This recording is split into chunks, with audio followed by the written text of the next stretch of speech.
भोपाल के पूर्व महापौर और भाजपा नेता आलोक शर्मा ने एक कार्यक्रम में मंत्री गोविंद सिंह राजपूत को चोर बता दिया।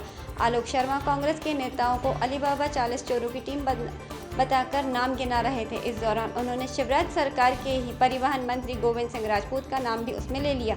इसका वीडियो सोशल मीडिया पर वायरल हो गया। इस मामले में परिवहन मंत्री गोविंद सिंह राजपूत का कहना है कि वह डॉक्टर गोविंद सिंह का नाम ले रहे थे, भूलवश मेरा नाम ले लिया।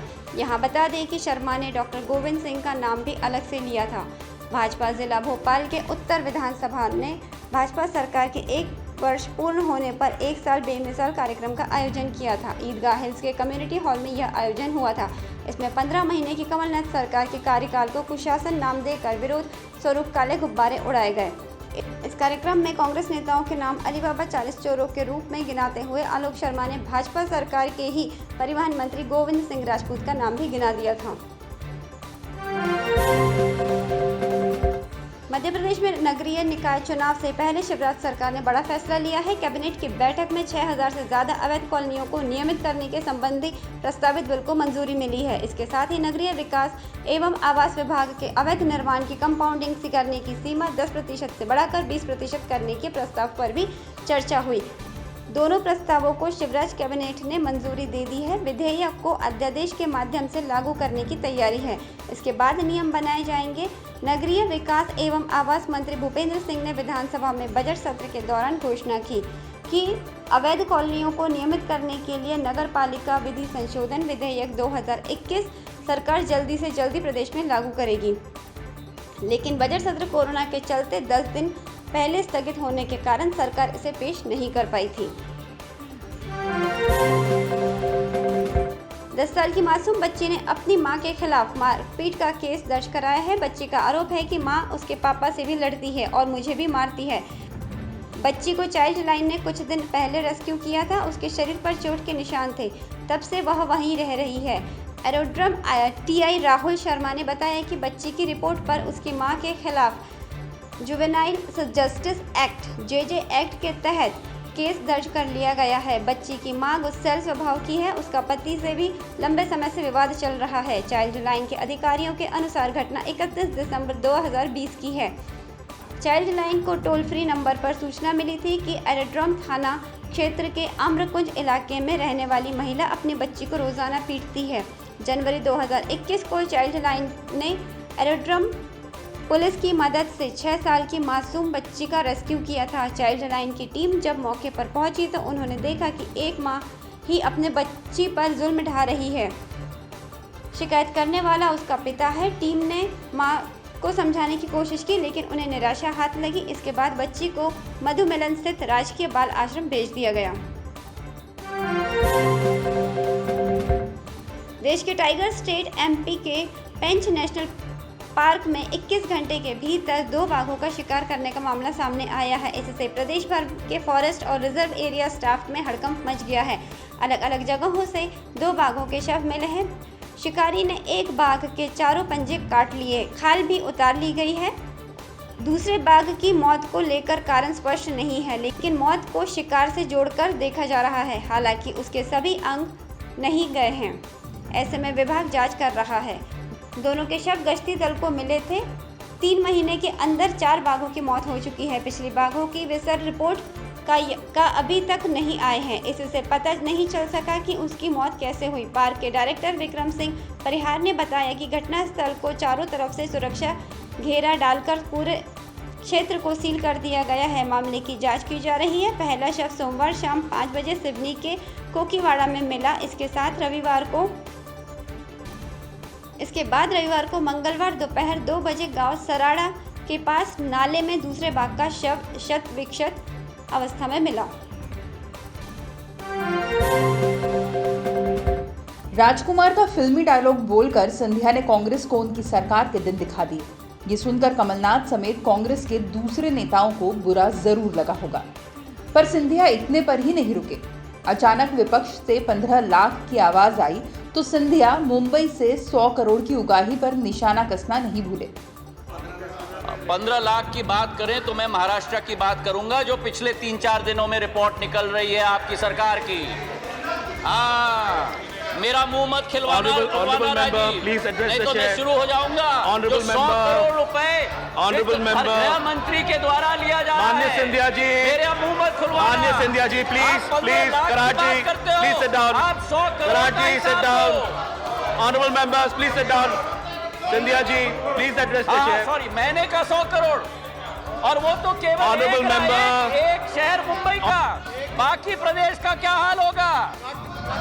राज्यसभा में सिंधिया ने जब जब बीजेपी की ओर से भाषण दिया है तब तक वो चर्चाओं में रहा है। इस बार भी अपने भाषण से सिंधिया ने कांग्रेस समेत पूरे विपक्ष की बोलती बंद कर दी। इंदौर में एक बार फिर से कोरोना विस्फोट हुआ है।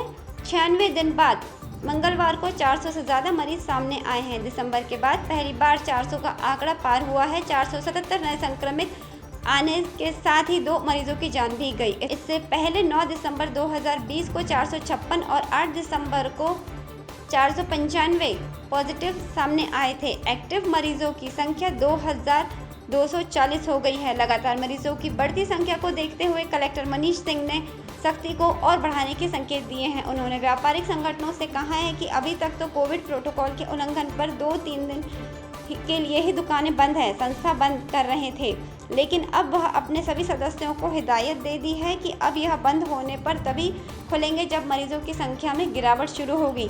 संस्थान बंद करने में अब कोई रियायत नहीं मिलेगी।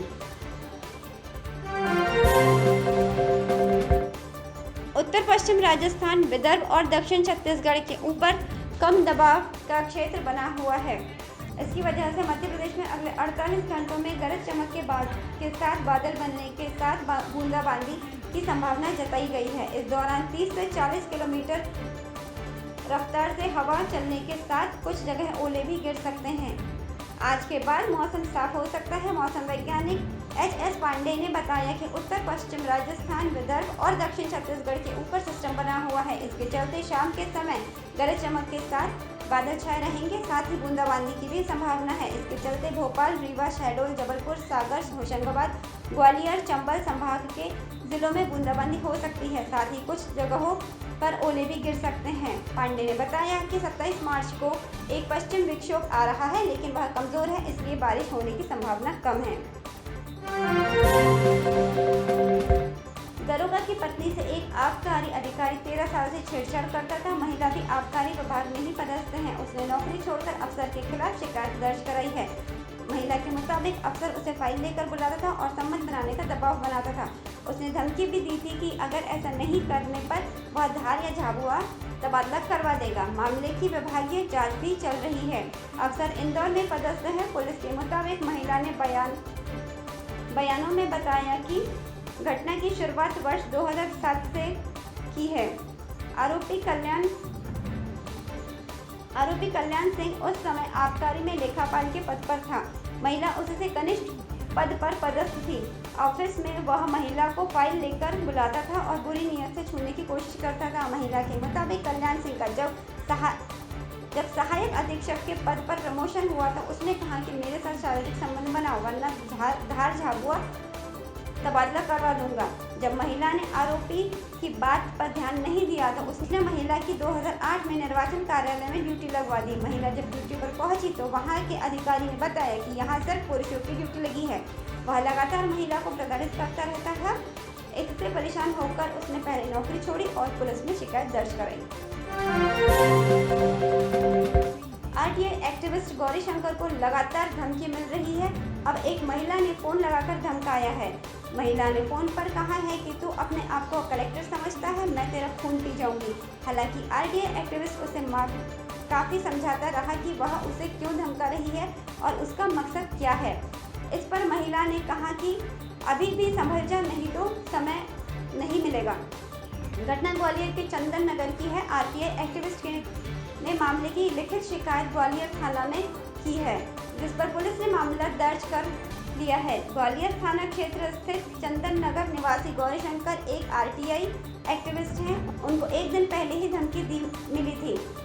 गौरीशंकर जब घर पर था तभी उसके मोबाइल पर एक महिला का फ़ोन आता है। काफ़ी देर तक वह तो अपना नाम छुपाती है। जब ज़्यादा बहस होने लगती है तो वह खुद को किसी सीताराम की पत्नी बता रही थी। सीताराम शिक्षा विभाग में पदस्थ बताया जाता है। इसके बाद गौरीशंकर से महिला कहती है कि वह आरटीआई लगाकर क्यों परेशान कर रहा है। जब गौरीशंकर ने कहा कि वह किसी को परेशान नहीं कर रहा तो महिला ने उसे देख लेने और गालियां दी। साथ ही महिला ने कहा कि ऐसा वैसा नहीं समझना, तू कलेक्टर मत समझ खुद को, मैं तेरा खून पी जाऊंगी। गौरीशंकर का कहना है कि सीताराम सहित कई और लोगों का जाति प्रमाण पत्र फर्जी है। उसने यह जानकारी आरटीआई लगाकर पता की, इसलिए उसे यह धमकियां मिल रही हैं। कोरोना मरीजों को इलाज देने की खातिर की गई नई व्यवस्थाओं से हमीदिया अस्पताल में पिछले एक सप्ताह से अफरा तफरी मची हुई है। मंगलवार को मेडिसिनल डिपार्टमेंट के वार्ड नंबर 3 को खाली करा लिया गया है। इसे अब कोरोना वार्ड बनाया जाएगा। यहाँ के कुछ मरीजों को मेडिकल वार्ड 5 में शिफ्ट कर दिया गया है। वहीं मेडिकल वार्ड 5 में भी भर्ती कुछ मरीजों को फीमेल वार्ड 6 में शिफ्ट किया जा रहा है। ये पहला मौका है जब फीमेल वार्ड में पुरुष मरीजों की भर्ती की जा रही है। कोरोना वार्ड बनाने के लिए हमीदिया अस्पताल में भर्ती 20 मरीजों को उनके घर भेज दिया गया है। इसमें 3 मरीजों की हालत गंभीर थी। मरीजों की शिफ्टिंग के चलते परिजन अपने मरीज को दूसरे वार्ड में शिफ्ट करने के लिए खुद स्ट्रेचर खींचते दिखाई दिए। ये स्थिति तब है जबकि हमीदिया अस्पताल प्रबंधन से अनुबंध के तहत यूडीएस कंपनी ने 142 वार्ड बॉय स्ट्रेचर खींचने के लिए दिए हैं। एनसीबी अभिनेता सुशांत सिंह राजपूत की मौत के मामले में ड्रग डीलर हेमंत शाह के फ्लैट पर पहुंची।